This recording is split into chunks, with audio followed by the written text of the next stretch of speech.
dengan judul Ayah Pukulan karya Usmar Ismail.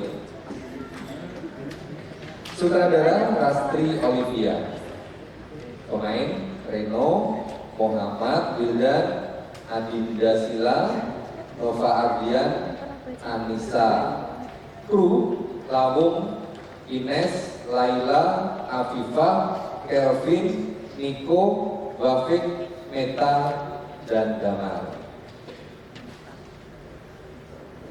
Masih ada teman atau guru atau orang tua murid yang mau masuk segera dikasih tahu, karena nanti kalau sudah mulai pertunjukan tidak boleh masuk ya.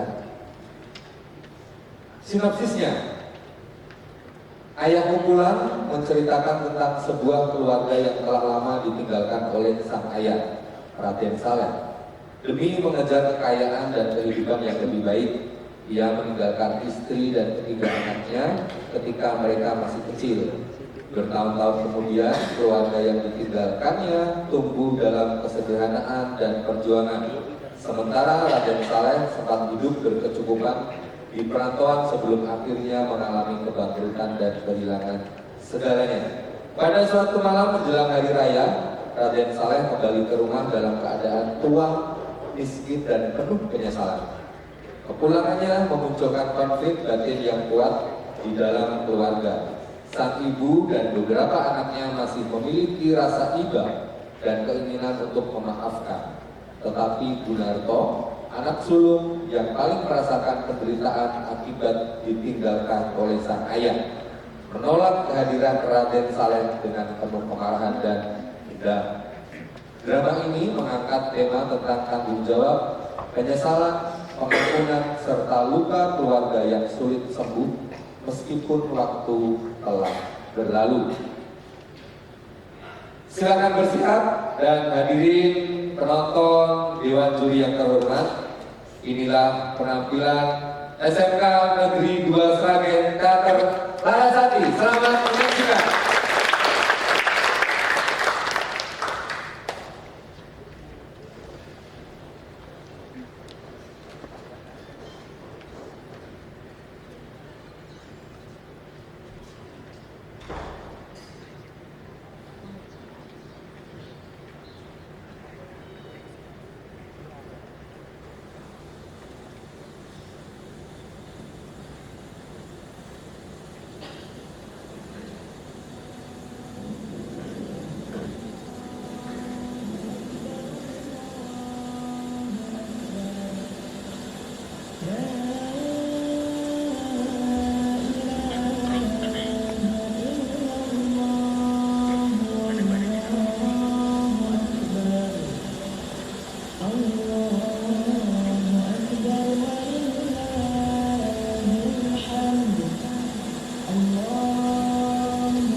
masih berpikir lagi.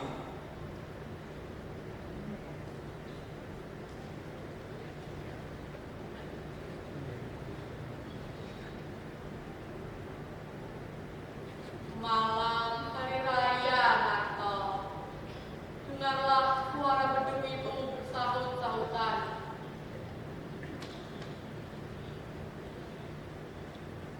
Pada malam hari raya seperti inilah, ayahmu pergi dengan tidak meninggalkan sepatah kata pun. Ayah. Keesokan harinya, hari raya. Selesai sholat, ku ampuni dosanya. Kenapa masih diingat lagi masa yang lampau itu? Mengingat orang yang sudah tidak ingat lagi kepada kita. Aku merasa bahwa ia masih ingat kepada kita, Nato.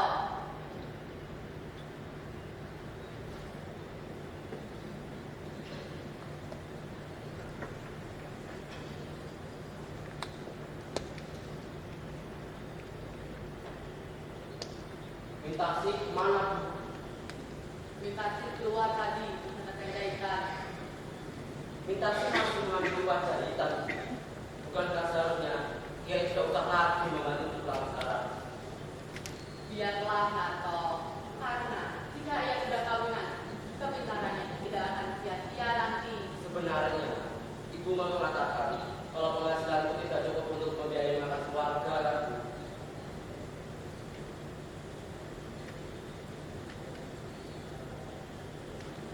Bu, bagaimana dengan amaran itu?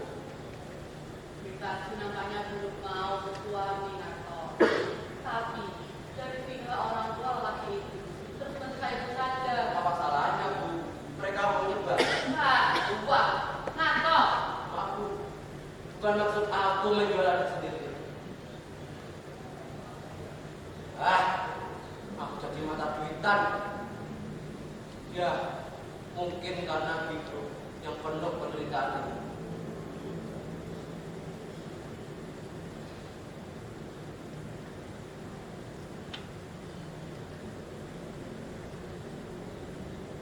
Ayahmu adalah seorang langkawan yang memiliki tanah dan kekayaan yang sangat banyak. Mewah di waktu kami kawin dulu. Tetapi kemudian, seperti pokok yang ditiup angin kencang, buahnya gugur karena uang, Nato. Tidak, Nato, tidak. Aku tidak mau terkena dua kali. Aku tidak mau adikku bersuamikan seorang langkawan. Tidak, cukuplah aku saja sendiri. Biarlah ia hidup sederhana. Minta mestilah bersuamikan orang yang berbudi tinggi. Mesti. Tapi, Bu, kalau bisa kedua-duanya sekaligus, ada harta, ada budi. Di manalah dicari, Nato? Adik kau kasih hanyalah seorang gadis biasa. Apalagi sekarang ini keadaan kita susah. Kita tidak punya uang di rumah.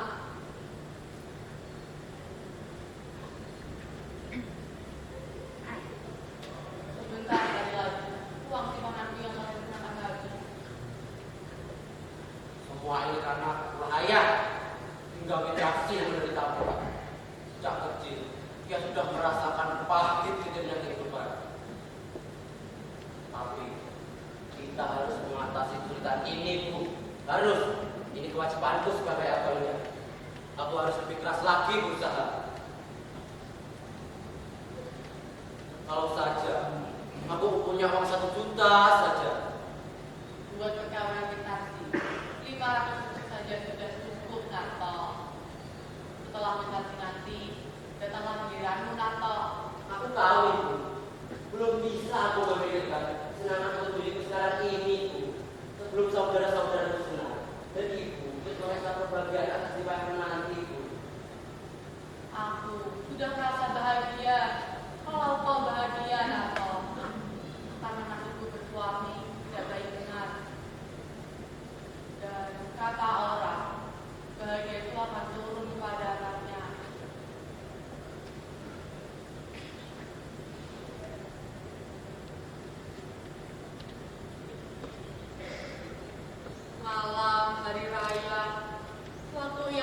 ini dulu itu. Tak tahu aku apa yang mesti aku kerjakan. Tetapi Maimunah benar pulang kali ini Bu. barangkali banyaknya kerjakannya karena katanya mungkin bulan depannya naik gaji. Betul begitu. Maimun memang pintar, otaknya encer. Tapi karena kita tak punya uang, kita tak bisa membayar sekolahnya kredit lagi. Tapi kalau ia mau berusaha, tentu ia akan menjadi orang yang berharga di masyarakat nanti. Nato, Apa tuh? siapa dari yang sering aku lihat bersepeda bersamamu? Ah, itu teman-teman sekerja kok Bu. Temen apa temen? Teman Bu. Temen apa temen? Cuma teman kok. Temen apa temen? Udah, cuma teman kok. Tapi ibu rasa patah sekali dia buat kau Nato. Meskipun ibu rasa dia bukanlah orang yang mudah seperti kita saja. Tapi kalau kau Bu, buat apa memikirkan kawin sekarang ini Bu? Mungkin kalau 10 tahun lagi nanti, kalau sudah beres. tapi kalau kita sudah kawinan, kamu juga ya Nato. Kau kan lebih tua.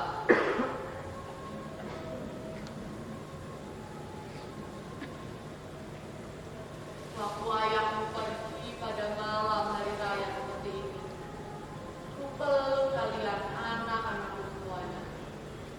Hilang akal. Sudah lah Bu, buat apa mengulang kajian lama?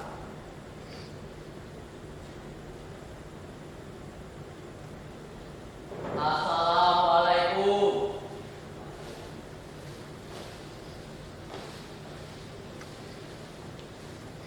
Selamat menunggu, Bang.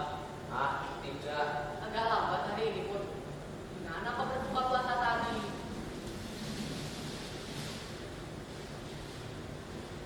Berjalan dulu. Tadi aku juga bersama teman di kantor. Tapi biarlah perkawinan kita sih nanti.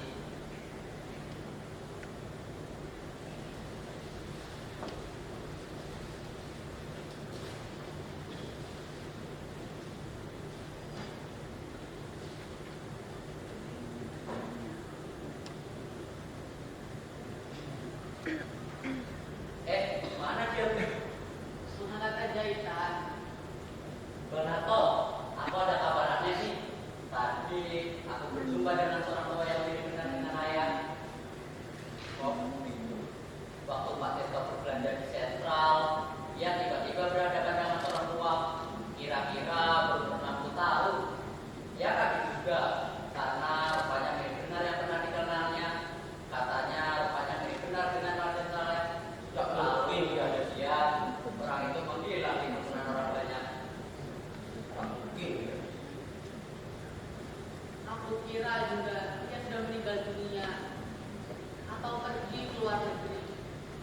Sudah 20 tahun sejak dia pergi pada malam hari raya seperti ini. Ada orang mengatakan dia di Singapura. Ya, tapi itu sudah 10 tahun yang lalu. Waktu itu kata orang, dia memiliki toko yang sangat besar di sana. Dan kata orang yang pernah melihat, hidupnya sangat mewah. Ya, tapi anaknya makan lumpur. Tapi kemudian, tak ada lagi sama sekali kabar tentang ayahmu. Apalagi setelah perang sekarang ini. Di mana dia dapat bertanya? Bagaimana upaya sebenarnya, Bu? Waktu ia masih muda, dia tak suka belajar. Tidak seperti kau. Dia lebih suka berfoya-foya. Ayahmu pada masa itu sangat sekali orang. Dia suka meminjamkan uang ke sana kemari. Dan itulah. Selama hari raya ini, berapa hari kau libur? 2 hari, Mbak. Oh iya, hampir lupa. Masih ada makanan yang begitu taruh di meja.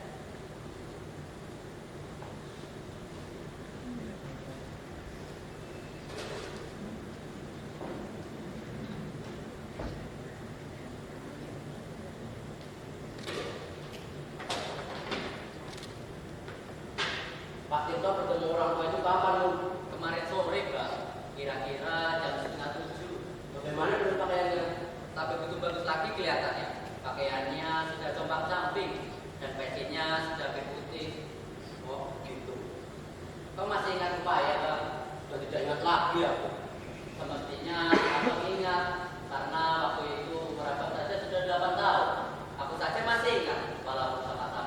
Sudah tidak ingat lagi aku. Sudah lama aku paksa diriku untuk melupakannya. Pak Tirto banyak ceritanya tentang ayah. Ya, kata orang, ayahmu adalah seorang yang baik hati. Jika ia berada di sini, sekarang, di rumah ini,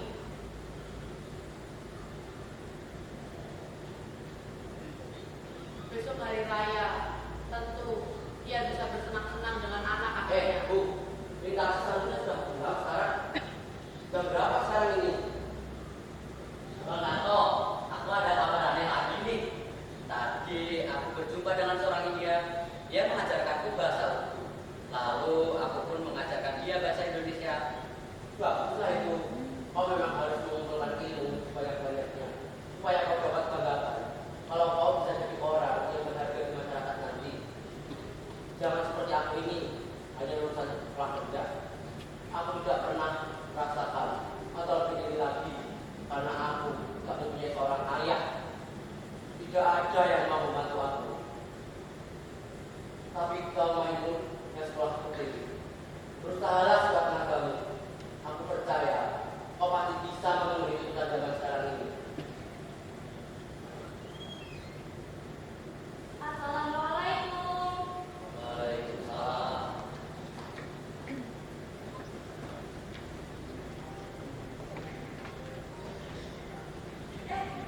Sudah apa? Tadi kami menunggu kau, tapi lama benar. Makanlah. Apa yang kau lihat di luar?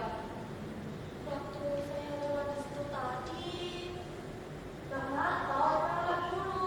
Iya, aku dengar. Ada orang tua di ujung jalan ini.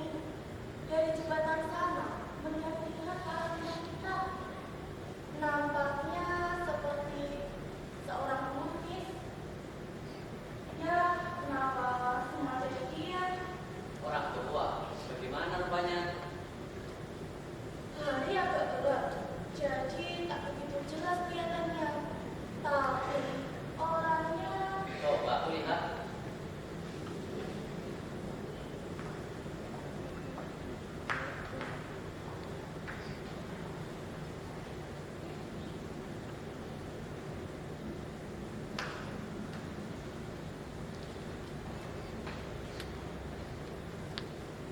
Siapa lu? Tak ada orang kelihatannya. Malam hari raya, ia berlalu dulu itu. Mungkin Aku. Lupakan sajalah apa yang sudah berlalu itu.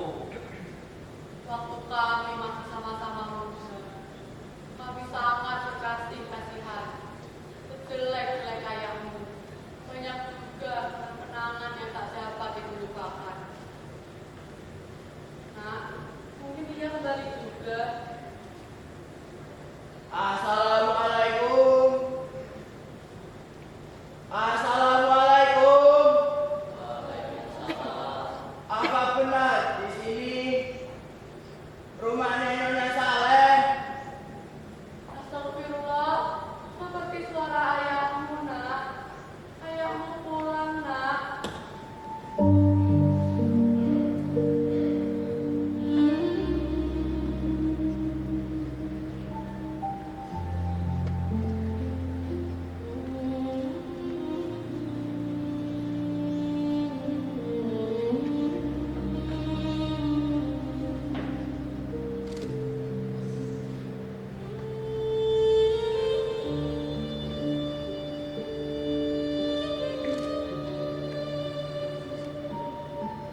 Ayah, aku Maimun. Maimun, engkau sudah besar sekarang, Nak. Waktu aku pergi dulu, engkau masih sangat kecil sekali. Kakimu masih lemah, tak dapat berdiri. Dan nona ini siapa? Ya, Mitasi, Ayah. Ya, Mitasi. Aku dengar dari jauh bahwa aku mendapatkan seorang anak lagi, seorang putri. Kau cantik, Mitasi. Sama seperti ibumu di masa muda. Aku senang sekali. Tak tahu apa yang harus kulakukan. Aku sendiri tidak tahu dari mana aku harus memulai berbicara. Anak-anak sudah lebih besar sekarang. Aku rasa inilah bahagia yang paling besar. Ya, rupanya anak-anak kecil-kecilku walau tanpa ayahnya. Mereka semua sudah menjadi orang pandai sekarang.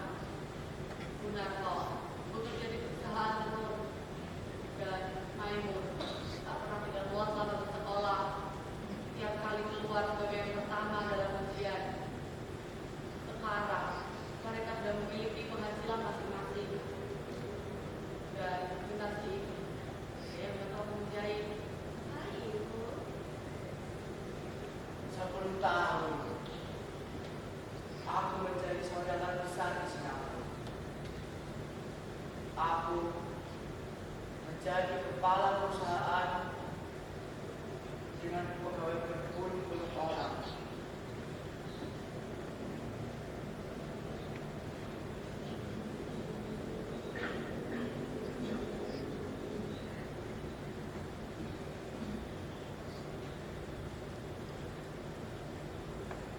Tapi malah nasibku, toko itu habis terbakar. Seolah-olah masih belum puas menyeret aku ke lembah kehancuran. Saham-saham yang aku beli merosot semua nilainya sehabis perang ini.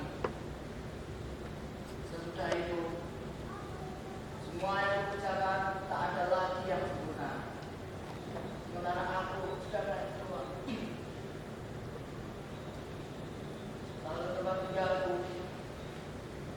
keluargaku, anak dan istriku tergambar kembali di depan mata dan jiwaku seperti mengharapkan saksi. Narto, maukah kau mengambilkan air segelas baru? Hanya engkau yang tidak. Narto, ayahmu yang berbicara itu. Mestinya kau gembira, Nak. Sudah semestinya ayah bertemu kembali dengan anak-anaknya yang sudah sekian lama tidak bertemu. Kalau Narto tak mau, engkaulah Maimun. Maukah engkau mengambilkan air segelas? Baik, Ayah.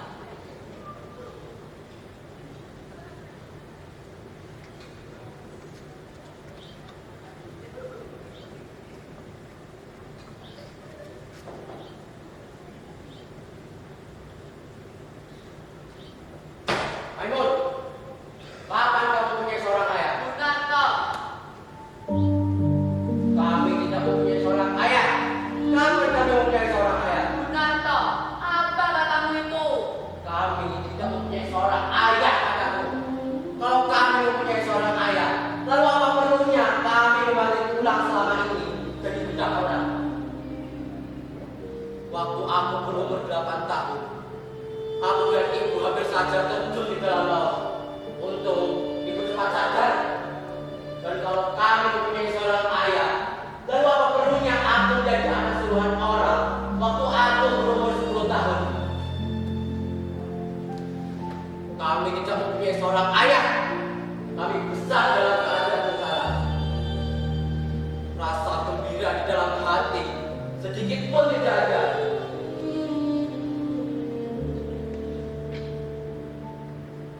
Dan kau Maimun, lupakah engkau waktu menangis di sekolah dahulu? Karena engkau tidak bisa membeli kelereng seperti kawan-kawanmu yang lain. Kau pergi ke sekolah dengan menggunakan pakaian yang sudah robek dan penuh tambalan sana sini. Ini semua karena kita tidak mempunyai seorang ayah. Kalau kita mempunyai seorang ayah, lalu kenapa? Kenapa hidup kita melarat selama ini? Tapi Bang, ibu saja sudah memaafkannya. Kenapa kita Dia tinggal? seorang perempuan, ibu.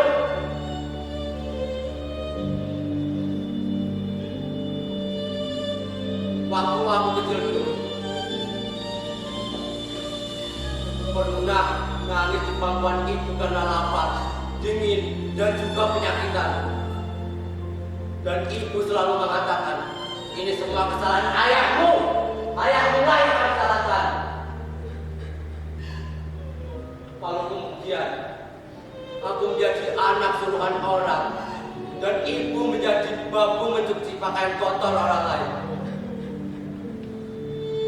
Tapi akan aku buktikan bahwa aku sanggup memberi makan kepadamu. Aku berteriak pada dunia. Aku tidak membutuhkan keterangan orang lain. Ya, orang yang meninggalkan anak dan istrinya dalam keadaan sengsara.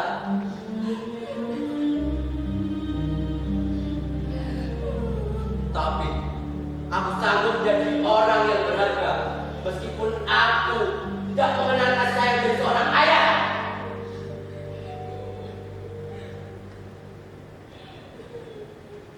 Waktu aku berumur 18 tahun, tak lain yang selalu terbayang dan tergambar dalam mataku hanya gambaran seorang ayah yang telah sesat.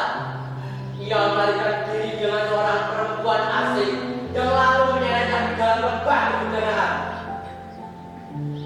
Lupa ia kepada anak dan istrinya, juga lupa ia kepada kewajibannya karena awal waktunya yang telah membawanya ke pintu neraka. Hutang yang ditinggalkannya bertimbun-timbun. Jika ada bungaku yang disimpan oleh ibu, itu tidak juga bersama ayahku yang telah minggat.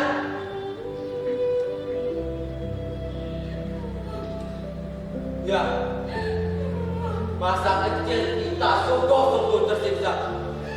Maka, jika kita mempunyai seorang ayah, ayah itulah musuhku yang sebesar-besarnya. Betul. Tapi Bang, lihat ayah sudah seperti sekarang. Ia sudah tua. Baik, sering benar kau ucapkan kalimat ayah kepada orang yang tidak berarti ini. Cuma karena ada orang tua yang masuk dalam rumah ini dan mengatakan bahwa ia ayah kita, padahal ia tidak kita kenal itu sama sekali tidak. Coba kau perhatikan, apakah kau benar-benar bisa merasakan kalau kau sudah berhadapan dengan ayahmu? Bang Rato, kita adalah darah dagingnya. Baik buruk lakukan dia, kita tetap harus merawatnya. Jadi maksudmu, ini semua adalah kewajiban kita. Setelah ia melampiaskan kehauan apinya kemana-mana, lalu ia telah tiba di sini. Karena dia sudah tua dan kita harus merawatnya. Enak betul. Benar toh. Sampai hati benar kau berkata begitu terhadap ayahku. Ayah kandungku. Ayah tahu.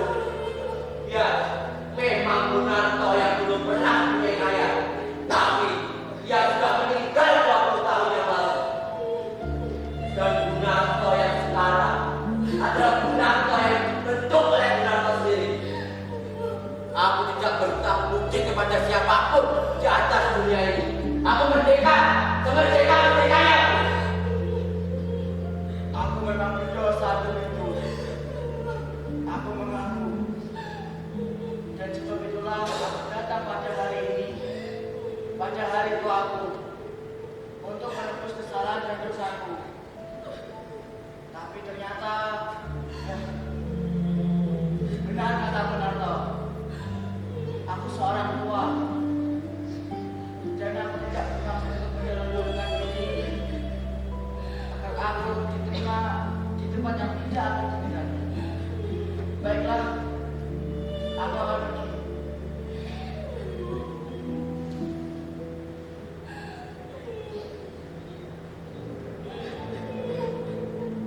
Tapi tahukah Gunarto, betapa sedih rasanya aku orang yang pernah dihormati, orang kaya yang uang juta-juta banyaknya, sekarang diusir sebagai pengemis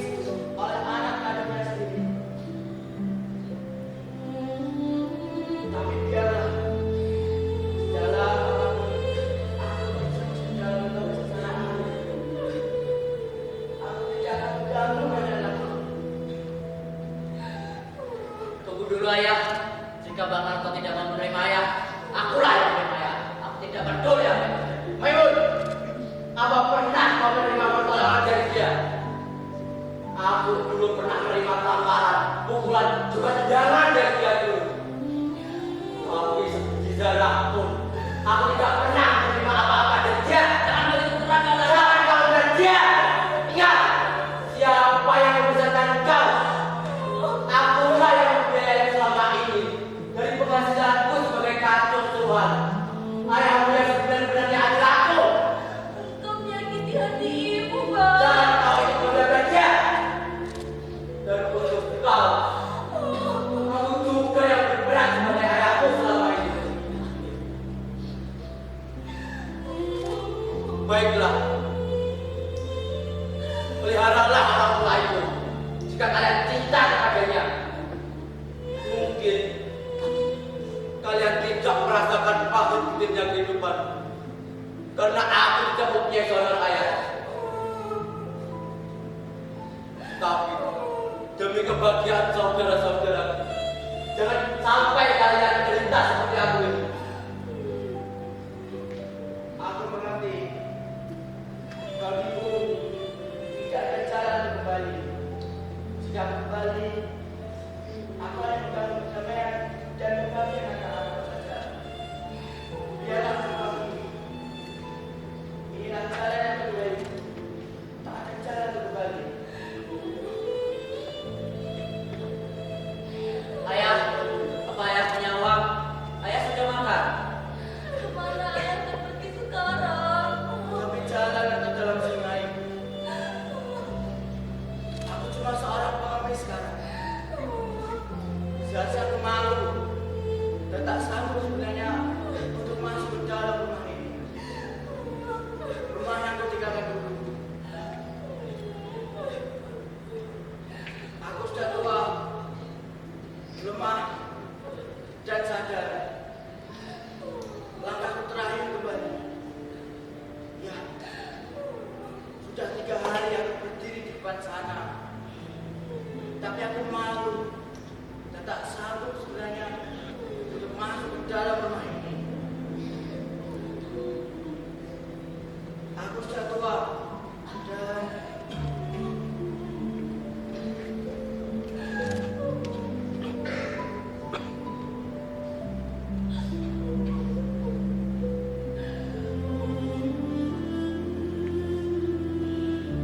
Malam hari raya, ia pergi dan datang untuk pergi kembali. Seperti gelombang yang ditiup pakai topan,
Dia tak tahan penerimaan penundaan dariku.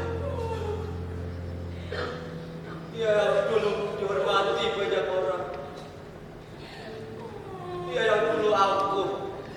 Dia angkuh seperti diriku. Ayahku. Aku telah membunuh ayahku. Ayahku pula. Ayahku